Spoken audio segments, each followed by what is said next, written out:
Entonces lo que quiero intentar decir en esta charla es cómo el ser ingeniero físico, si bien está enfocado en la línea de, digamos, trabajar en el área ingenieril propiamente tal, es decir, en la industria, para quienes tuvimos nuestra carrera de ingenieros físicos y nos fuimos por el área académica, no es solo un adorno en nuestro CV, sino que es, a mi parecer, una parte fundamental de nuestro desarrollo como académicos.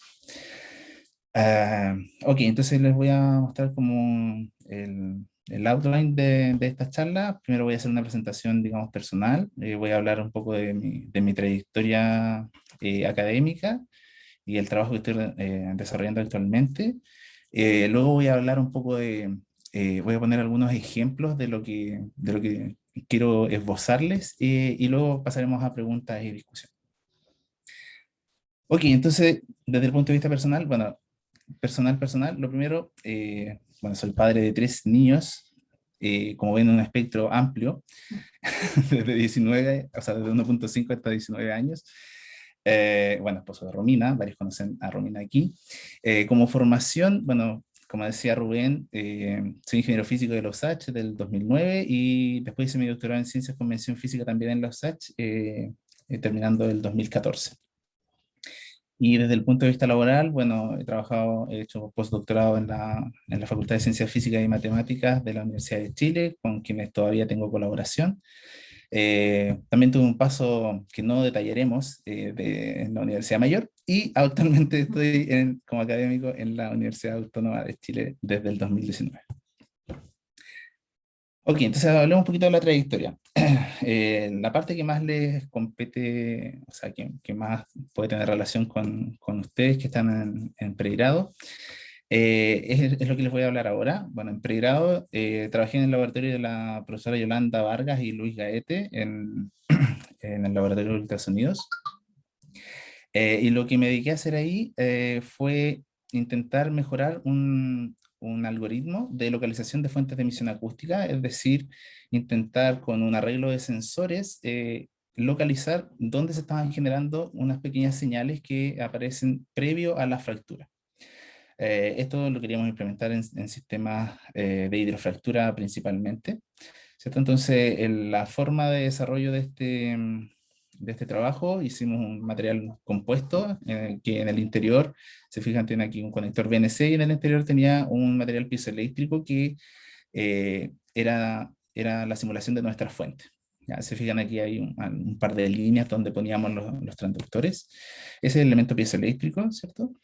Entonces le poníamos una diferencia potencial y esto se movía, generaba ondas mecánicas y esas ondas mecánicas llegaban con distintos tiempos de vuelos a la superficie, a distintos puntos de la superficie de nuestra probeta.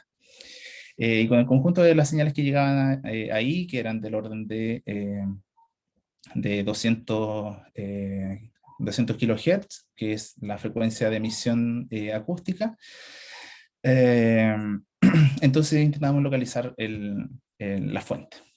Se traía un esquema de cuál era la dinámica del cálculo de dicho algoritmo, ¿cierto? Tenía un proceso de feedback de recorrección con la velocidad de propagación del medio hasta que lograba un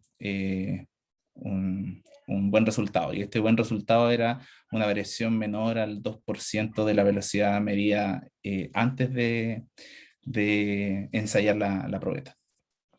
Bueno, em, ese trabajo, bueno, encontramos que podíamos localizar fuentes de emisión acústica con un error menor a 1 centímetro, que era bastante bueno comparado con el tamaño de la muestra.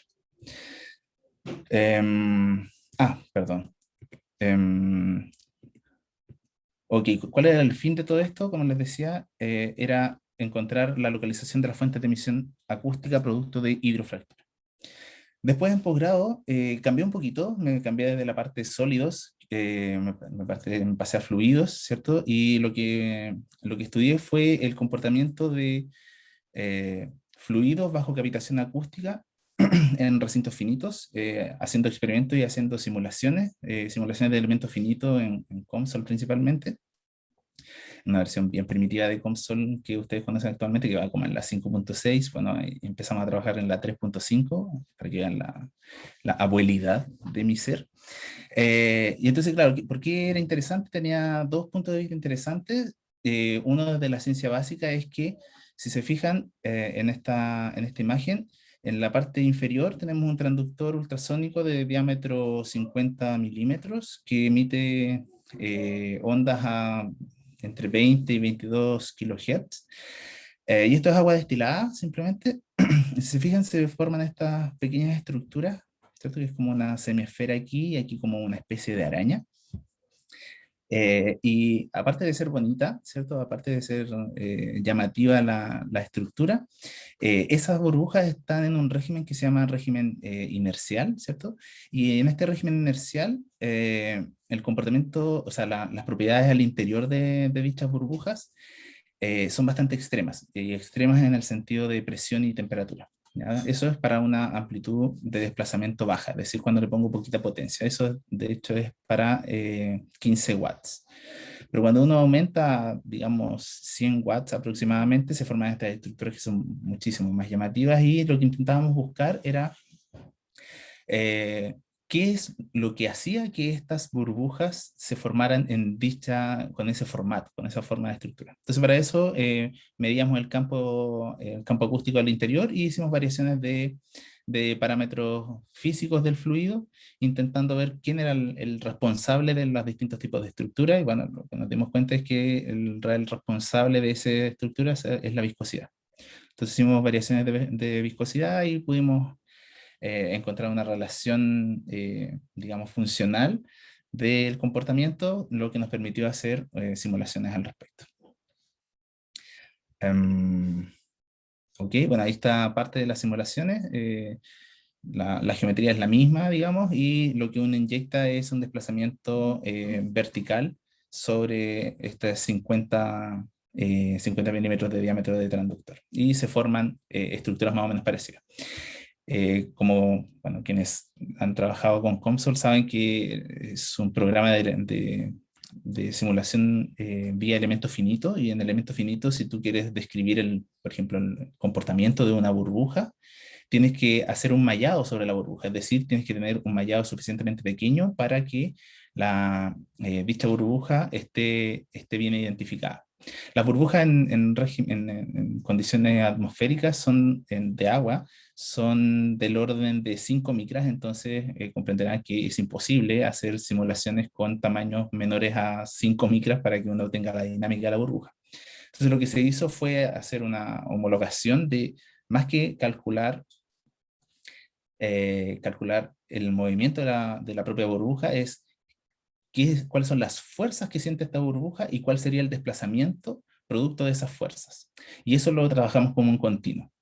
Y así se logró hacer ese tipo de simulaciones. Eh, Cuando me refería a condiciones extremas de la burbuja, este es el comportamiento inercial de la burbuja, es decir, mientras yo estoy poniendo un campo acústico externo, que sería el transductor excitado por aquí abajo, la burbuja crece y crece más no sigue el campo acústico, sino que crece más de lo que, comillas, debería. Y luego, cuando la tensión superficial ya es suficientemente grande, lo que hace es intentar hacer colapsar a las burbujas. Entonces existen dos mecanismos: uno, que la burbuja se rompa, si se parta en distintos trozos, ¿cierto? Cuando la aceleración del cambio de presiones, o sea, perdón, el gradiente del cambio de presión es suficientemente grande, y si no, lo que hace es tener este tipo de rebotes, ¿ya? En la línea segmentada se ven los rebotes.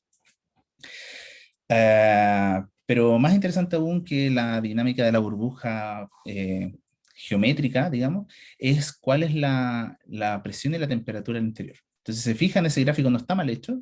La temperatura al interior puede llegar a los 8000 Kelvin. O sea, perdón, sí, a los 8000 Kelvin. Entonces, es una gran energía.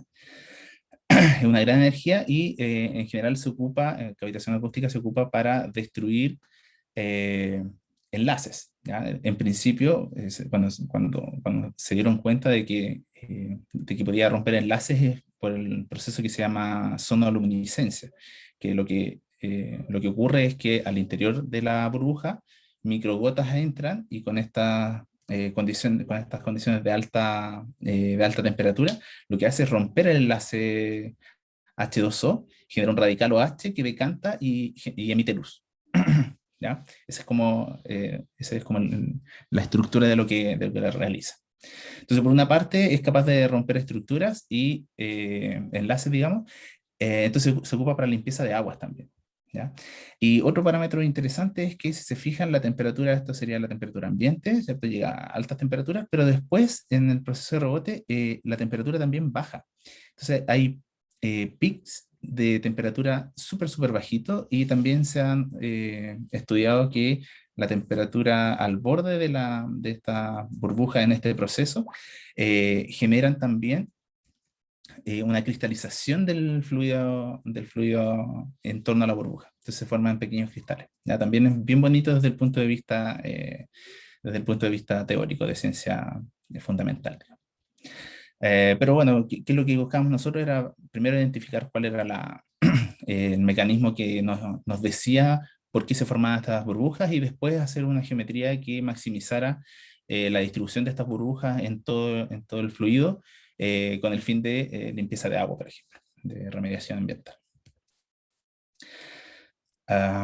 Bueno, actualmente, desde el postdoc empecé a trabajar, volví de nuevo a los sólidos, pero ya no a material rocoso, sino que a materiales metálicos. Y comenzamos a trabajar en cómo se comporta la acústica en materiales heterogéneos. Entonces uno va a decir, ah, sí, pero eso está más o menos estudiado. Efectivamente, hay harta bibliografía al respecto de cómo interactúan las ondas en materiales heterogéneos. Pero cuando existen pequeñas imperfecciones del orden de los nanómetros, como son las dislocaciones, ¿cierto? Lo que uno le enseñan es que para que una onda interactúe con otra cosa, la longitud de onda de la onda incidente tiene que ser del orden de la imperfección o del, sí, de la imperfección que hay adentro, si es que es una microfractura, etc. Pero si uno analiza un poquito más en profundidad, la verdad es que hay más interacción con elementos muy pequeños, aunque las longitudes de onda sean grandes comparadas con dichos elementos. Entonces aquí les hago un esquema de cómo es esto. Entonces yo tengo una longitud de onda lambda sub i, tendrá un vector de onda k, y que interactúa con un conjunto de cosas, ¿cierto? Un conjunto de imperfecciones pequeñas. ¿Ya? Estas imperfecciones generarán bueno, se moverán, ¿cierto? Y generarán ondas esféricas en torno a estas imperfecciones, y entonces van a interactuar con la onda incidente. ¿Cierto? Y después si uno hace el promedio de configuraciones posibles entre la emisión de cada una de estas imperfecciones con la onda incidente, lo que va a obtener es una onda coherente, y una onda coherente en el cual cambió la longitud de onda en principio, y por consiguiente también cambió el vector de onda, ¿cierto? Y claro, uno dice, oye, pero ya, suena como bien, pero ¿de verdad se puede? Y sí, pues lo vemos bien seguido, ¿no? Eh, Recuerden que si uno cambia el vector de onda, el vector de onda está relacionado con la velocidad de propagación, ¿verdad? Entonces, bueno, ustedes lo saben muy bien, existe una cosa que se llama el índice de refracción. ¿Qué es el índice de refracción? Básicamente es la razón entre velocidades, ¿ya? Entonces es posible que una onda de longitud grande, como la luz, por ejemplo, interactúe con cosas mucho más pequeñas, ¿cierto? Que podrían ser las moléculas, y eso deriva en un cambio en longitud de onda, ¿cierto? Bueno, en acústica dijimos, bueno, si esto funciona, lo dijo Feynman, ¿por qué no creerle? ¿No? Si esto funciona para este tipo de elementos, probemos para dislocaciones. Las dislocaciones son imperfecciones al interior de los materiales cristalinos, ¿cierto? En donde hay un exceso o una ausencia de planos cristalinos, ¿cierto? Y entonces la línea que se genera por esta ausencia o exceso de planos cristalinos es lo que llamamos una dislocación. Y estas dislocaciones se pueden simular como si fueran cuerdas. ¿cierto? Entonces hacemos lo mismo, tenemos una onda incidente, que en este caso es una onda ultrasónica, que interactúa con las dislocaciones, ¿cierto? La línea segmentada sería la dislocación sin, la dislocación sin deformación, y la curva sería ya deformada. Entonces ahora ya no es un espectro, o sea, no es un scattering de las imperfecciones esféricos, sino que tiene alguna dirección preferente, ¿cierto? Entonces cuando uno hace el promedio de configuraciones, obtiene que la velocidad de propagación, tanto longitudinal como transversal, es una función de algunos parámetros, ¿ya? De estos parámetros que están aquí. ¿Quiénes son estos parámetros? Bueno, lambda mayúscula es la densidad de dislocaciones por unidad de área, el n es las dislocaciones por unidad de volumen, y el L es el tamaño de la dislocación. Y el tamaño de la dislocación se define como los puntos de anclaje de esta misma dislocación. En general están en los bordes de grano y también en los materiales que tienen compuestos diversos. Ok, y entonces, bueno, teóricamente se ve bien, ¿cierto? O bueno, yo lo veo bien, no sé ustedes, pero se ve bien, parece consistente. Veamos si es que se podía hacer de manera experimental, que es mi área. Entonces, armamos un sistema experimental que de verdad es muy simple, o sea, tiene pequeños detallitos, pero el sistema experimental en principio es muy simple. Es un ensayo de transmisión de onda, ¿cierto? Tengo un transductor emisor, tengo un transductor receptor. Emite una onda de una frecuencia determinada, en este caso son 5 MHz, y viajan a través de aluminio, ¿ya? Entonces, cuando voy deformando, ahí está una máquina de tracción, entonces mientras voy deformando el material, al deformar el material, estoy aplicando un estrés. Ese estrés va a hacer que las dislocaciones se muevan y también proliferen, es decir, que hayan más. Por lo tanto, yo voy a poder hacer un ensayo in situ de cómo va cambiando la velocidad de propagación producto de la generación de dislocación. Y si se fijan, bueno, este material lo estoy deformando, entonces efectivamente el material no es el mismo que originalmente, pero el sistema experimental de medición de la evolución es un par de transductores, un amplificador, un generador, un osciloscopio, un computador que se ocupe de hacer el procesamiento de señales y de imágenes para capturar el espesor. Eh, pero es no invasivo, o sea, yo no daño el material está siendo dañado porque está deformando, pero si yo lo pusiera en un pilar cualquiera de aluminio, y que esté sometido a esfuerzos de índole de su funcionamiento propiamente tal, ¿cierto? Como un pilar en un edificio, que es sometido por ejemplo, un terremoto, etcétera. El sistema experimental es no invasivo, entonces no le dañan nada. Eh, y lo que estamos viendo es cómo cambia la velocidad de propagación en función de las dislocaciones, es decir, de elementos muy, muy pequeños que están mucho, mucho antes que la fractura. Entonces puede ser un mecanismo de prevención antes de que esta fractura se genere. Y entonces, ¿qué es lo que encontramos? Bueno, encontramos eso que está ahí, esas líneas, o sea, puntos grises, verdes y rojos, son ensayos de deformación de este material. Entonces llegamos hasta cierto nivel de esfuerzo y luego lo relajamos, después a un nivel más grande, lo relajamos y a un nivel más grande, ¿ya? Si se fijan, tiene varias cosas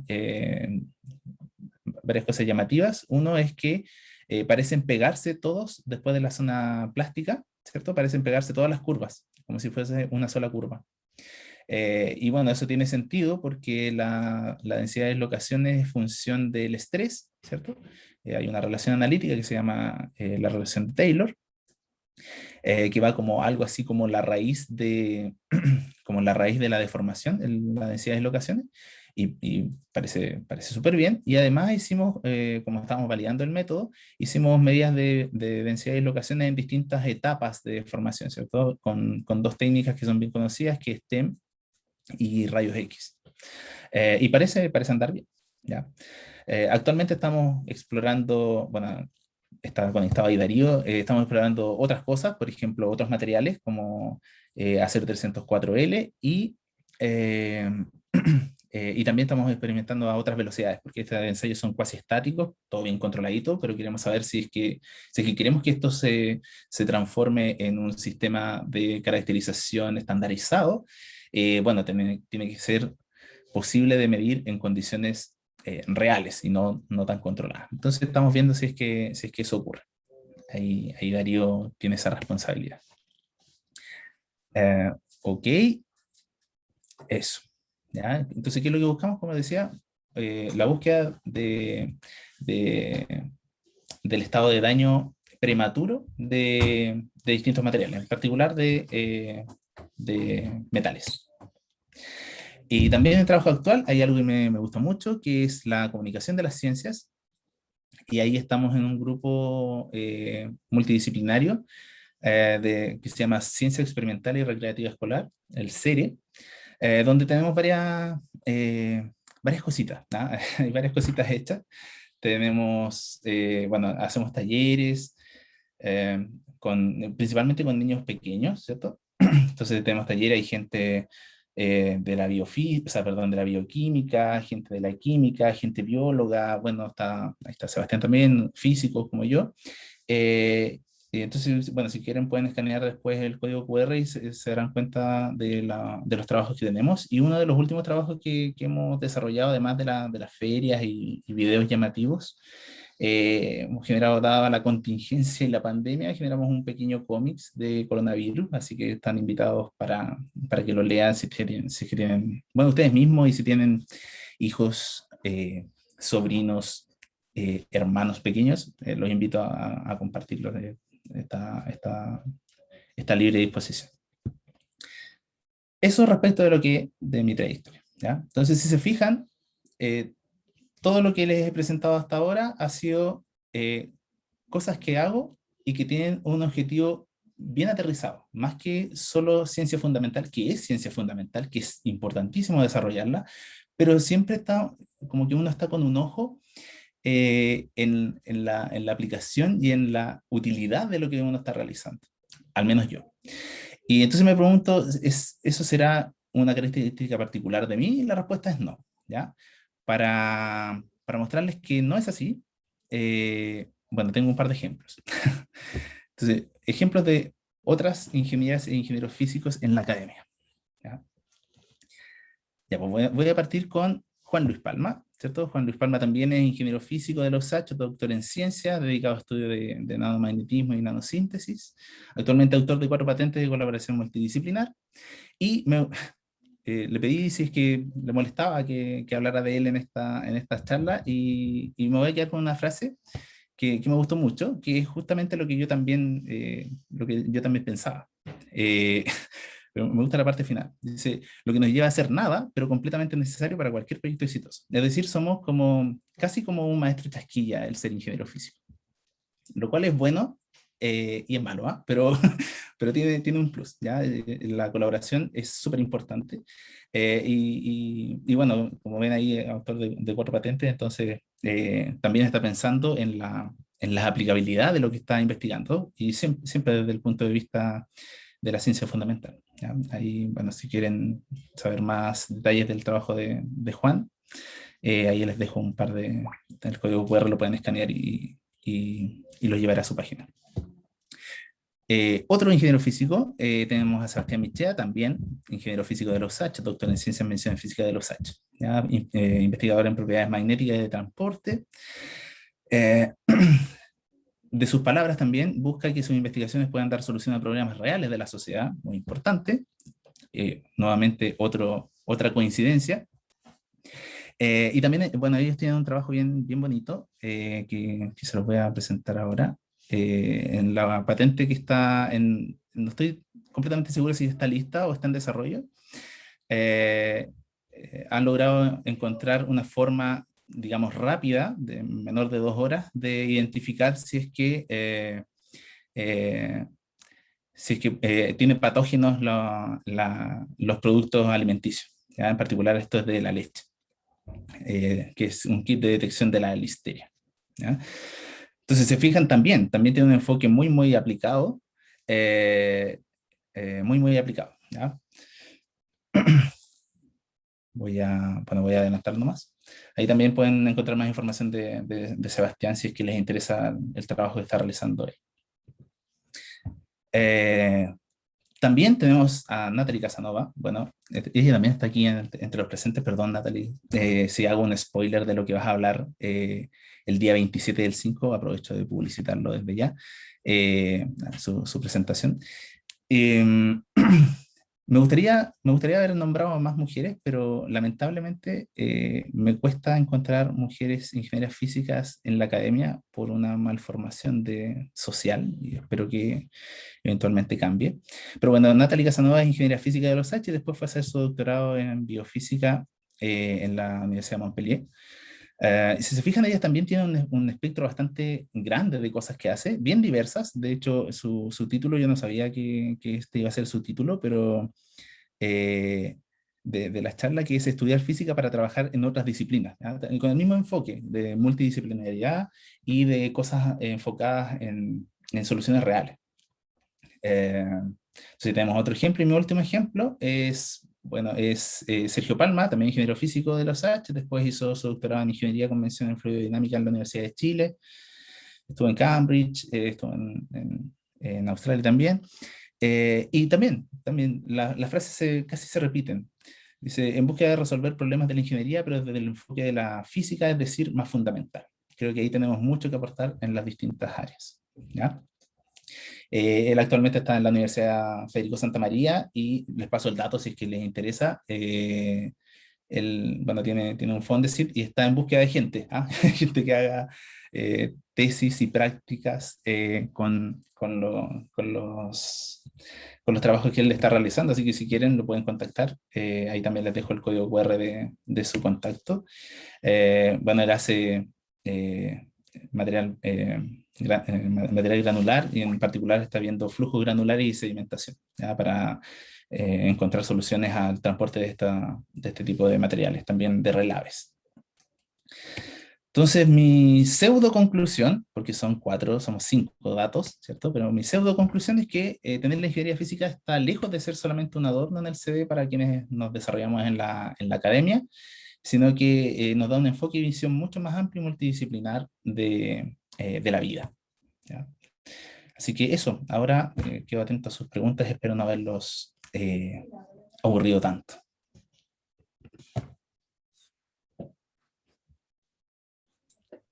Muchas gracias, Vicente, por la presentación. Bueno, sí, como dijiste, cualquier duda al chat o si alguien quiere hablar o levantar la mano, por favor, nos avisa. Pero por mientras, yo creo que voy a partir, voy a tomarme la atribución tal vez de partir con una pregunta que igual se ha dado a tónica en todas las presentaciones, que es, bueno, durante todas estas, tanto el primer como el segundo encuentro han aparecido ingenieros físicos que se han dedicado a todo tipo de áreas y a todo tipo de cosas, así como bien te dijiste, como el tema del maestro Chasquilla, que se puede dedicar a todo, pero a nada, pero sí a todo, entonces como que y yo creo que, no sé, por lo menos en mi caso, que soy como estudiante que está saliendo ya a punto de titularme, la pregunta es como, ¿qué hago ahora? Y siempre como mi pregunta es, ¿cuál fue tu motivación o cómo tú decidiste decir, no, sabes que yo me quiero tirar por la academia, yo quiero tenerme el doctorado, yo o no, no sé? ¿Cuál fue el motivo que te llevó a lo que tú estás ahora como académico? Varias cosas, o sea, bueno,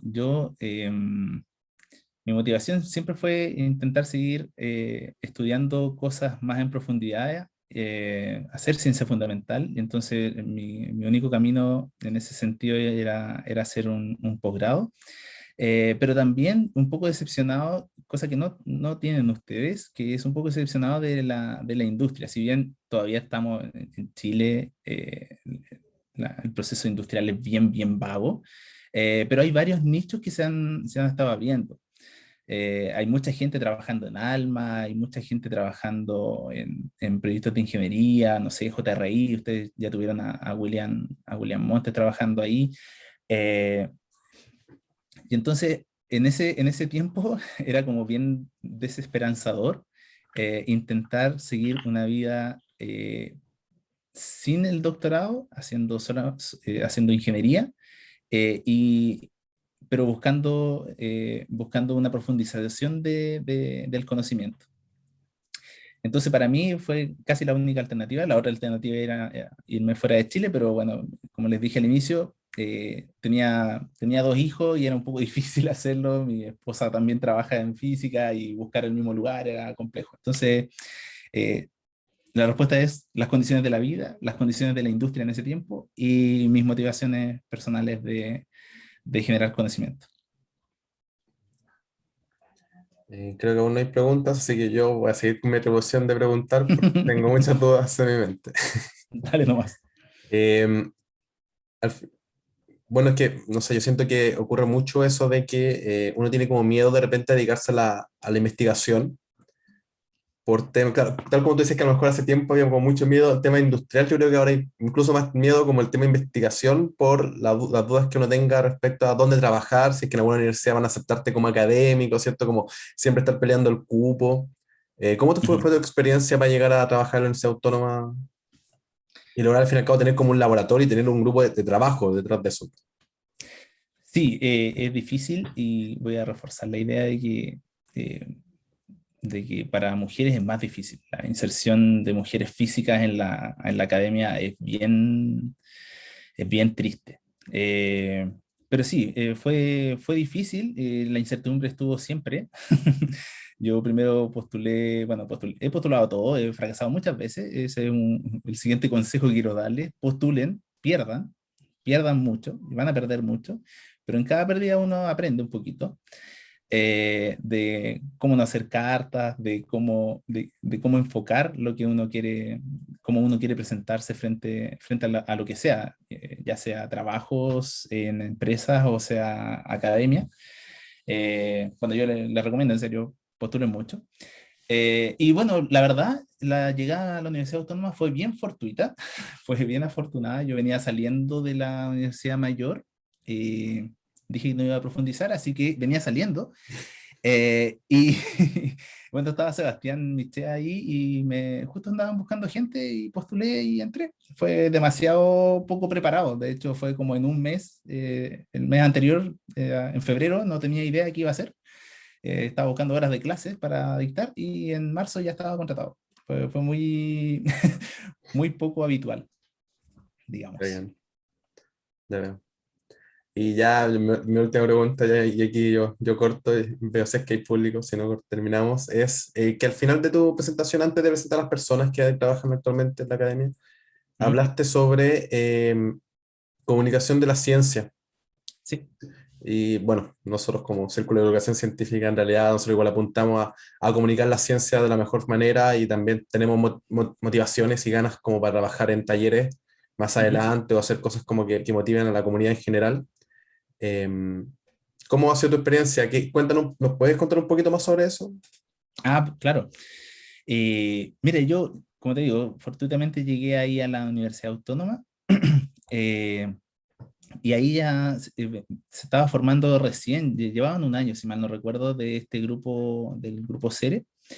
Y bueno, al menos yo siempre he estado ligado a la comunicación de las ciencias porque me parece que la simple generación de conocimiento no es suficiente para el trabajo que uno debe realizar, sino que quede simplemente la generación de conocimiento en un artículo, en un paper, que leen solamente tu círculo que tiene los mismos intereses, es bien poco, encuentro yo.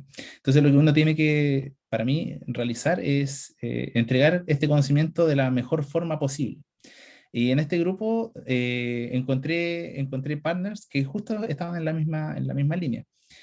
Nos hemos enfocado harto en la parte de más pequeños, de niños, eh, porque a nuestro parecer es ahí donde uno tiene que empezar a meter la cuchara para generar dudas, para generar dudas y también entregar algunas certezas, pero más que nada generar dudas, que los niños y niñas se pregunten cosas y que hagan cosas para ver y responder esas preguntas. Y por eso es ciencia experimental y recreativa. ¿Ya? La idea es que lo vayan haciendo. Entonces, por eso nacen los talleres y bueno, ahora con pandemia es casi imposible hacer talleres, entonces hemos hecho videos nomás, pero también lo mismo, o sea, el mismo formato.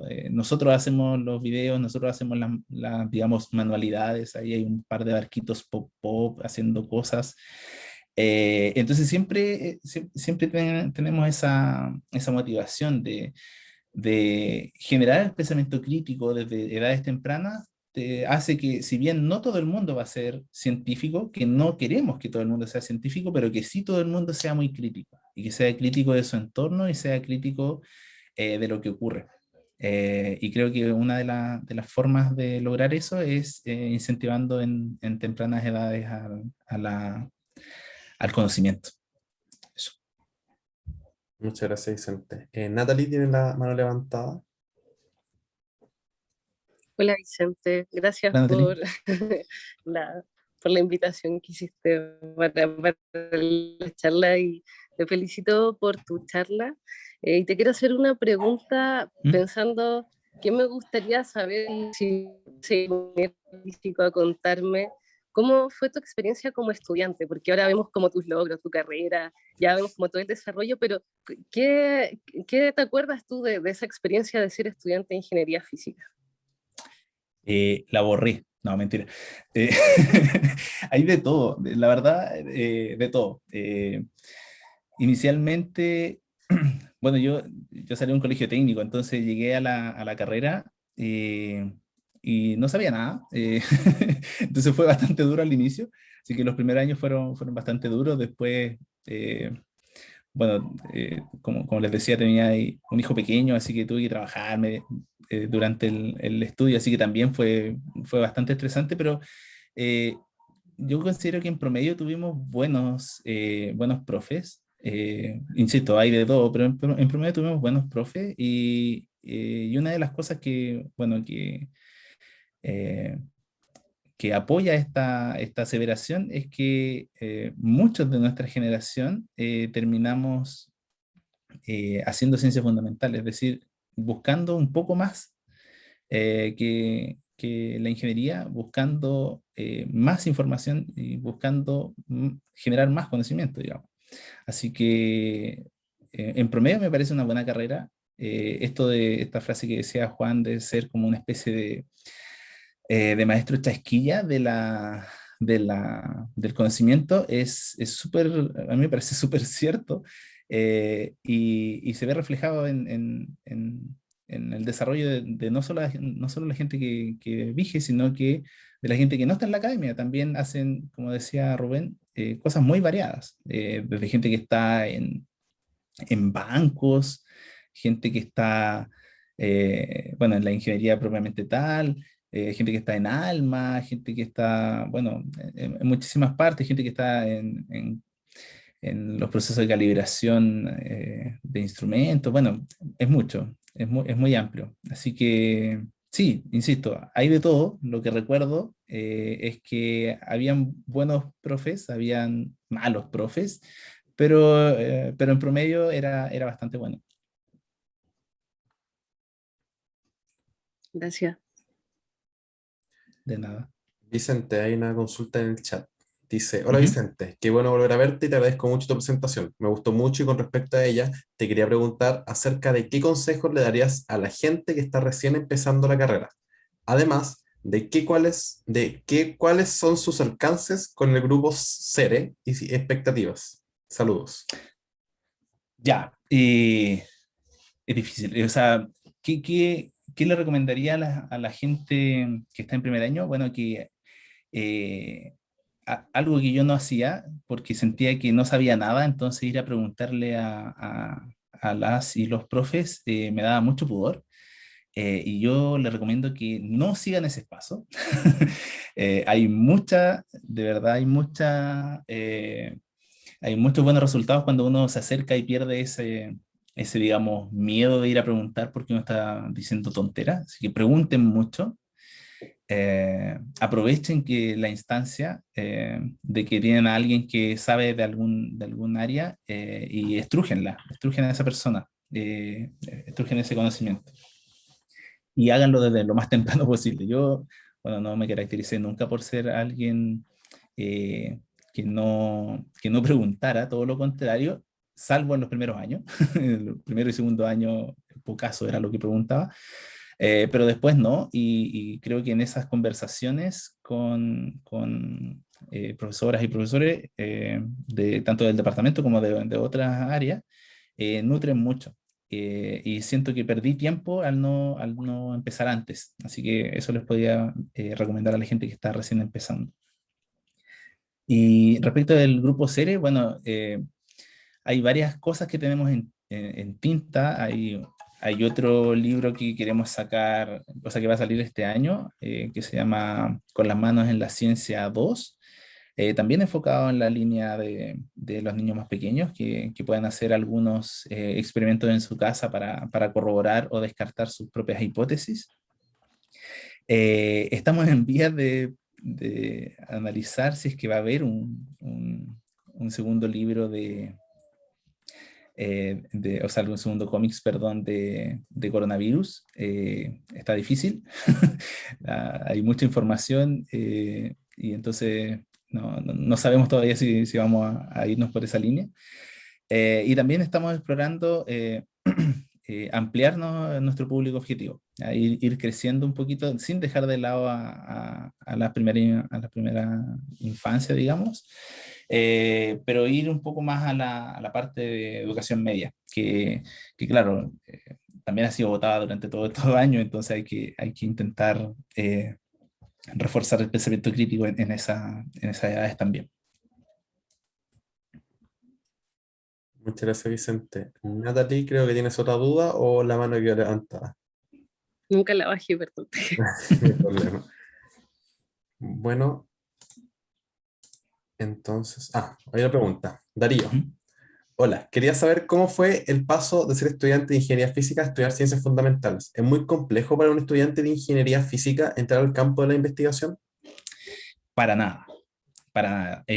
Tiene pros y contras la estructura que tiene ingeniería física en el departamento de física de los H. Si me preguntan a mí, como está pensado la malla, es para que la gente siga un posgrado. Porque tener esos cursos de ingeniería al final es bien extraño en una carrera, por ejemplo, de desarrollo personal, tenerlo después del cuarto año. Al cuarto año ya te desarrollaste personalmente, ya no hay mucho que hacer, digamos. Entonces, esos cursos en general están en primer año, segundo año, pero como se ha distribuido históricamente la malla de ingeniería física es con el enfoque de seguir un estudio de posgrado. Entonces, para las y los ingenieros físicos, me parece que la transición es muy natural, al menos para mí y para muchos de mis pares, la transición fue muy natural. Muchas gracias, Vicente. Alexander tiene una pregunta. ¿Hay algo que no te esperabas en la academia? Todo, todo no me lo esperaba, Alexander. Sí, la vida académica es demandante. Yo creo que todos los trabajos son demandantes, pero claro, uno venía de lo que nosotros, bueno, hemos conversado con otras personas que han ingresado a la academia y era el paraíso, el previo a la academia, es decir, el postdoc es el paraíso, donde tú puedes dedicar todo tu tiempo a hacer investigación, a la investigación que estás desarrollando, del proyecto que te ganaste, o de la colaboración en la que estás, y nada más. Es una maravilla. O sea, no es que estuviéramos descansando en nuestras hamacas en el Caribe, para nada. Trabajábamos hartas horas, pero siempre en investigación. Entonces era como casi solo placer. Pero el mundo académico es un poquito menos placentero. La parte administrativa es siempre un caos. Entonces uno siente que gasta mucho tiempo en cosas que no debería gastar tiempo y deja de lado la parte de investigación un poquito. Eh, las cargas académicas en general son altas ahora. Por lo menos para mí son carga académica alta en el sentido de muchas horas de docencia directa. Yo no tengo ningún problema con hacer docencia, o sea, me encanta enseñar, pero como tienes proyectos paralelos, el tiempo escasea mucho. Entonces, sí, cosas que no me esperaba era no poder hacer no poder dedicar el tiempo que realmente quiero dedicar a investigación y tener una vida paralelamente. No, claro, uno puede seguir haciéndolo y se duerme, no sé, a las 3 de la mañana y se despierta a las 6 y claro, pero no tiene una vida, digamos. O sea, no se puede, pero no se puede. Así que eso. Muchas gracias, Vicente y Alexander, por la pregunta. Creo que ya no hay más dudas, así que yo creo que estaríamos por el día de hoy. Reiteramos nuestras gracias, Vicente, por estar aquí. Lo dejamos cordialmente invitado a la exposición, charla de Natalie Casanova, Estudiar Física para trabajar en radiodisciplinas, el día jueves 27 de mayo a las 6 vía Zoom. Así que Lo espero. ahí está. Nos va a estar Suerte, ahí esperando. estaremos. Gracias a Rubén nuevamente. Muchas gracias por estar aquí y nos estaremos viendo el día jueves. Chao, chao. Chao.